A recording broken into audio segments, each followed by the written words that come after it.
স্বাভাবিক হয়ে আসছে পার্বত্য পরিস্থিতি। খাগড়াছড়ি ও রাঙ্গামাটিতে ১৪৪ ধারা প্রত্যাহার, চলছে অবরোধ। টানা ১১২ দিন পর ঢাকা বিশ্ববিদ্যালয়ের ক্লাস শুরু, পরীক্ষা নিয়ে উদ্বেগ। সামনে বড় ধরনের চ্যালেঞ্জ দেখছেন ভিসি অধ্যাপক নিয়াজ। আশুলিয়া ও গাজীপুরে আবারও শ্রমিক বিক্ষোভ, কয়েকটি কারখানা বন্ধ। পরিস্থিতি নিয়ন্ত্রণের চেষ্টায় সেনা সদস্য সহ আইনশৃঙ্খলা বাহিনী। দেখছিলেন ক্রাউন সিমেন্ট সংবাদ শিরোনাম, এবার বিস্তারিত। ধীরে ধীরে পরিস্থিতি স্বাভাবিক হয়ে আসায় ১৪৪ ধারা তুলে নেওয়া হয়েছে খাগড়াছড়ি ও রাঙ্গামাটিতে। খুলতে শুরু করেছে দোকানপাট। পাহাড়ি বাঙালি সংঘর্ষের জেরে খাগড়াছড়ি ও রাঙ্গামাটি অশান্ত হয়ে ওঠে। সহিংস পরিস্থিতিতে বিভিন্ন গ্রামে পাহারা বসিয়েছে পাহাড়ি বাঙালিরা। পরিস্থিতি স্বাভাবিক হওয়ায় তুলে নেওয়া হয়েছে ১৪৪ ধারা। তবে আচরণ অবরোধের কারণে বন্ধ আছে অভ্যন্তরীণ ও দূরপাল্লা রুটের সব ধরনের যানবাহন ও নৌযান চলাচল। পরিস্থিতি নিয়ন্ত্রণে টহল দিচ্ছে আইনশৃঙ্খলা রক্ষাকারী বাহিনীর সদস্যরা। শহরে পুলিশের পাশাপাশি সেনাবাহিনীকেও রাখা হয়েছে শক্ত অবস্থানে। এছাড়া পর্যটন কেন্দ্র সাজেক ভ্রমণে গিয়ে আটকা পড়েছে হাজারো পর্যটক। পরিস্থিতি বিবেচনায় পরবর্তী ব্যবস্থা গ্রহণ করা হবে বলে জানিয়েছে বাঘাইছড়ি উপজেলা নির্বাহী অফিসার শিরিন আক্তার। এদিকে অবরোধের কারণে ভোগান্তিতে পড়েছে খাগড়াছড়ির সাধারণ মানুষ।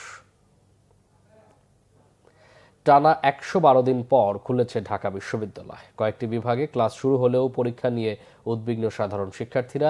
১ জুলাই থেকে ক্লাস চালুর কথা থাকলেও প্রত্যয় স্কিম বাতিলের দাবিতে অনির্দিষ্টকাল কর্মবিরতি পালন করেন শিক্ষকরা। সবকিছু ছাপিয়ে রবিবার বিশ্ববিদ্যালয় খোলার পর সিনেট ভবনের সামনে ১ মিনিট নীরবতা পালন করা হয় ছাত্র জনতার আন্দোলনে হতাহতদের স্মরণে। পরে পায়রা উড়িয়ে পাঠদান প্রক্রিয়া উদ্বোধন করেন উপাচার্য অধ্যাপক ডক্টর নিয়াজ আহমদ খান। এ সময় তিনি বলেন, শিক্ষার্থীরা ভয়াবহ মানসিক ট্রমার মধ্য দিয়ে গেছে, তা কাটিয়ে ওঠার চেষ্টা চলছে। কোটা আন্দোলন দেশব্যাপী ছড়িয়ে পড়লে উদ্ভূত পরিস্থিতিতে ১৭ জুলাই থেকে বিশ্ববিদ্যালয় অনির্দিষ্টকাল বন্ধ ঘোষণা করা হয়। অন্তর্বর্তী সরকার দায়িত্ব নেওয়ার পর গত ১০ আগস্ট বিশ্ববিদ্যালয়ের উপাচার্য ডক্টর এএসএম মাকসুদ কামাল পদত্যাগ করলে ২৭ আগস্ট নতুন উপাচার্য করা হয় অধ্যাপক ডক্টর নিয়াজ আহমদ খানকে। আশুলিয়া ও গাজীপুরের কয়েকটি কারখানায় আবারও চলছে শ্রমিক বিক্ষোভ। অনির্দিষ্টকালের জন্য ১৯টি কারখানা বন্ধ ঘোষণা করেছে মালিকপক্ষ।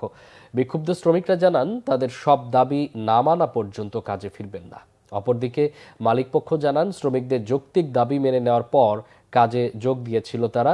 এর মধ্যে নতুন করে শনিবার আবারও বেতন বৃদ্ধির দাবিতে কারখানায় কাজ বন্ধ করে স্টাফদের আটকে রেখে বিক্ষোভ করে ডেকো গার্মেন্টসের শ্রমিকরা। আজ সকালে ফের কারখানায় প্রবেশ করে কাজ বন্ধ রেখে দাবি আদায়ে বিক্ষোভ করেছে তারা। খবর পেয়ে সেনা সদস্যরা বিক্ষুব্ধ শ্রমিকদের শান্ত থাকার চেষ্টা করে। অন্যদিকে অনন্ত গার্মেন্টসেও বিক্ষোভ করেছে শ্রমিকরা। এদিকে সকাল ৮টায় বেতন বোনাসের দাবিতে গাজীপুরের বিভিন্ন এলাকায় মহাসড়ক অবরোধ করে বিক্ষোভ করেছে শ্রমিকরা। এতে ঢাকা ময়মনসিংহ মহাসড়কে যান চলাচল বন্ধ হয়ে যায়। দুর্ভোগে পড়েন যাত্রীরা। ৪ ঘণ্টা পর পরিস্থিতি নিয়ন্ত্রণে আনে সেনাবাহিনীর সদস্য ও শিল্প পুলিশ। জাতিসংঘ সাধারণ পরিষদের অধিবেশনের ফাঁকে মার্কিন প্রেসিডেন্ট জো বাইডেন বাংলাদেশের অন্তর্বর্তী সরকারের প্রধান উপদেষ্টা ডক্টর মোহাম্মদ ইউনূসের সঙ্গে দ্বিপক্ষীয় বৈঠক করতে যাচ্ছেন। নিউ ইয়র্কের স্থানীয় সময় ২৪শে সেপ্টেম্বর দুপুরে জাতিসংঘ সদর দপ্তরে বাংলাদেশ ও যুক্তরাষ্ট্রের শীর্ষ নেতারা বৈঠকে বসবেন। গত বৃহস্পতিবার ওয়াশিংটনের পক্ষ থেকে জাতিসংঘ সাধারণ পরিষদের অধিবেশনের ফাঁকে ইউনূস বাইডেন বৈঠকের বিষয়টি চূড়ান্ত করা হয়। এর পরিপ্রেক্ষিতে ২৪ সেপ্টেম্বরের পরিবর্তে ডক্টর ইউনূস আগামীকাল নিউ ইয়র্কের উদ্দেশ্যে রওনা হচ্ছেন। গত ৩ দশকে বাংলাদেশের কোনো রাষ্ট্র বা সরকার প্রধানের সঙ্গে যুক্তরাষ্ট্রের প্রেসিডেন্টের কোনো বৈঠক হয়নি। গত ৮ আগস্ট প্রধান উপদেষ্টা হিসেবে দায়িত্ব নেওয়ার পর জাতিসংঘ সাধারণ পরিষদের অধিবেশনে যোগ দিতে নিউ ইয়র্ক যাত্রা হতে যাচ্ছে ডক্টর ইউনূসের প্রথম বিদেশ সফর। জাতিসংঘ সাধারণ পরিষদের অধিবেশনে জনকল্যাণমূলক রাষ্ট্র গঠন, রোহিঙ্গা সংকট, টেকসই উন্নয়ন, অভিবাসন, ফিলিস্তিনি সহ বিভিন্ন ইস্যুতে প্রধান উপদেষ্টা তার বক্তব্যে তুলে ধরবেন। অন্তর্বর্তী সরকারের প্রধান উপদেষ্টা অধ্যাপক ডক্টর মোহাম্মদ ইউনূসের সঙ্গে সৌজন্য সাক্ষাৎ করেছেন সেনাপ্রধান জেনারেল ওয়াকারুজ্জামান।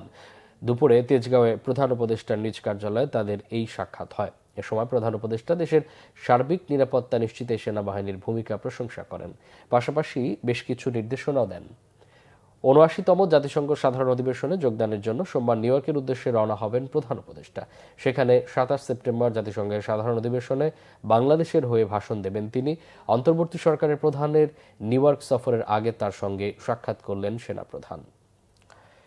বিএনপির স্থায়ী কমিটির সদস্য অবসরপ্রাপ্ত মেজর হাফিজ উদ্দিন আহমেদ বলেছেন, ২৪-এর গণ অভ্যুত্থানে বিএনপির অবদান অস্বীকার করা হচ্ছে। আন্দোলনে শুধু ছাত্র সমন্বয়করাই লড়াই করেনি, বিএনপিরও ৪২২ জন প্রাণ দিয়েছে। ১৬ বছরে বিএনপির বহু নেতাকর্মী গুম খুনের শিকার। সংস্কারে দীর্ঘ সময় না নিয়ে দ্রুত নির্বাচনী ব্যবস্থা সংস্কার করে নির্বাচনের দাবি জানান তিনি। জাতীয় প্রেস ক্লাবে এক সেমিনারে হাফিজউদ্দিন আহমেদ এসব কথা বলেন। জুলাই অগাস্টের বিপ্লব শুধু ছাত্রদের আন্দোলনে সীমাবদ্ধ ছিল না মন্তব্য করে মেজর হাফিজ বলেন, এর পেছনে বিএনপির ১৬ বছরের অনেক ত্যাগ তিতিক্ষা অবদান রয়েছে। আওয়ামী লীগ যে মানবতা বিরোধী অপরাধ করেছে তাতে তাদের আর পুনর্বাসনের সুযোগ নেই।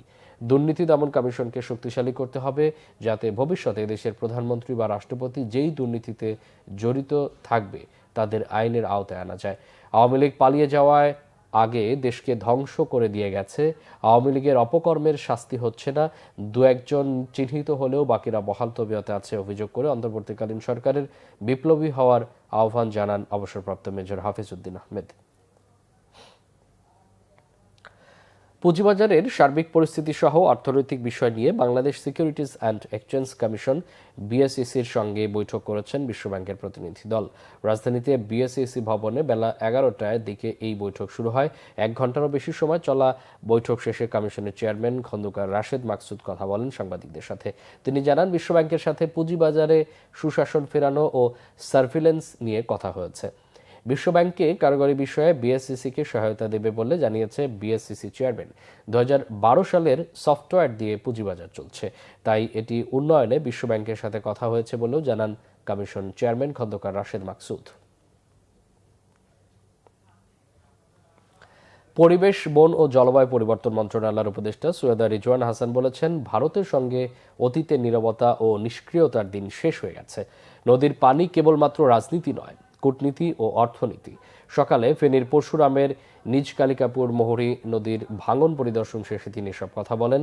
রিজওয়ানা হাসান বলেন, দর কষাকষি করে দেশের অনুকূলে যদি একটি চুক্তি পাওয়া যায়, সেখানেই স্বাক্ষর করতে রাজি বাংলাদেশ। অন্য দেশ কি করলো না করলো সেটা দেখার বিষয় নয়। তিস্তা চুক্তির খসড়া নিয়ে যাওয়ার পরও ভারত স্বাক্ষর করেনি বলে তিনি জানান। রিজওয়ানা হাসান বলেন, বাংলাদেশের দাবিগুলোকে আন্তর্জাতিক সম্প্রদায়ের কাছে উপস্থাপন করা হবে, যা আগের সরকার কখনোই করেনি।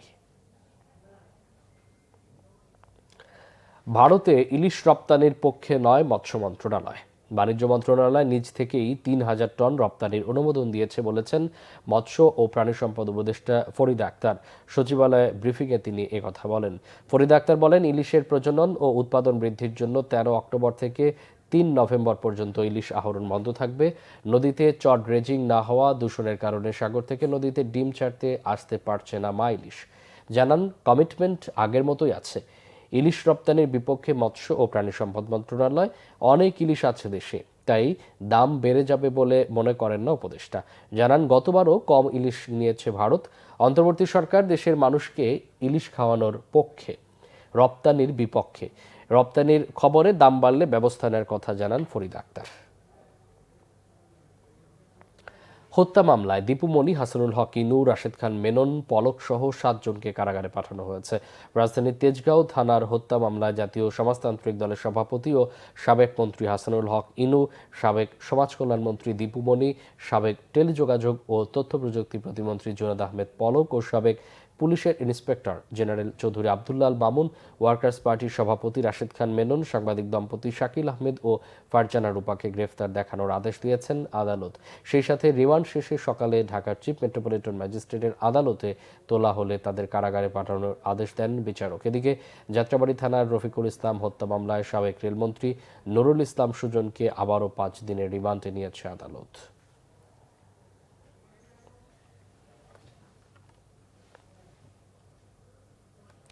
এই ছিল এখনকার মতো। পরে সংবাদ সন্ধ্যা ৬টায়, এর আগে ৫টায় নিউজ টপ 10 দেখার আমন্ত্রণ রইল। এছাড়া বাংলা ভিশন সংবাদ ও সংবাদ সংশ্লিষ্ট অনুষ্ঠান দেখতে ভিজিট করুন www.bvnews24.com ও facebook.com/banglavisionnews এবং সাবস্ক্রাইব করুন youtube.com/banglavisionnews।